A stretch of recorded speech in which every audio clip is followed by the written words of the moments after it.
when you watch Garry with a patient or a staff member, you really can't help but observe how caring he is and how kind he is.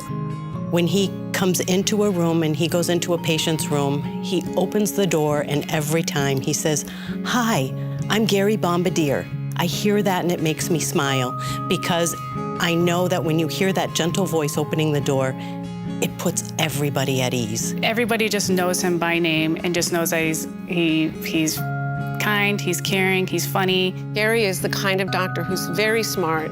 If he doesn't know it, he will look it up for days and get back to you. We would be there for dinner sometimes, and the phone would ring, and Cindy, his wife, would say, "Garry, so-and-so, fell, twisted the ankle, it's swollen," and he'd just drop everything. That's just the kind of person he is. He shares all of his kindness and generosity with everyone.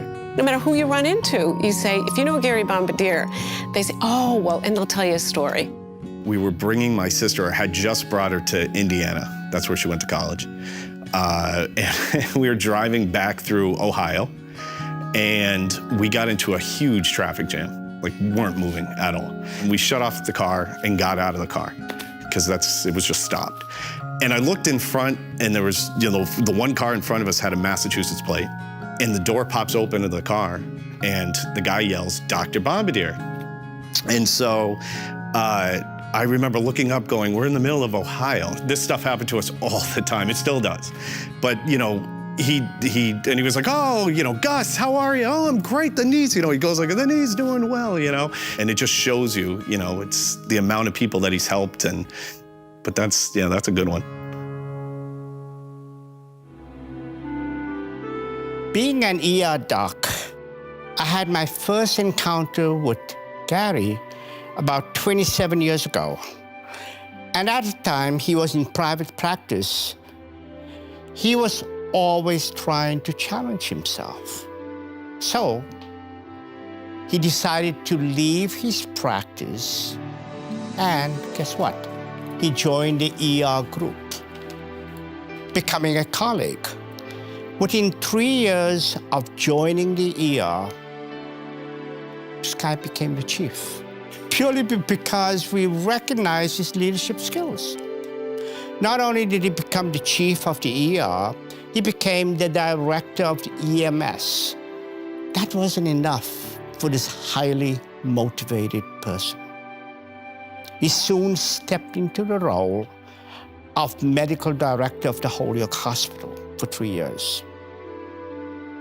Let me recap for you. He's now the ER doc. He's the chief of the emergency department. He's the director of EMS service, and he's the medical director. Yes, this list is exhausting, to say the least. But to be honest, it's incomplete. Suffice to say, Garry is a dynamic, hard-working, and truly exceptional human being who made and continues to make a huge contribution to the community of Holyoke in so many ways. I think he would be a wonderful example to any younger doctors, just to show them that there's more to it than just doing the diagnosis and doing the lab tests. He's the whole picture. We're very proud of him. He just loves being a doctor and helping people. He's bright, he's kind, he's respectful, he's professional, he's compassionate, and most of all, he's just dedicated to the field of medicine.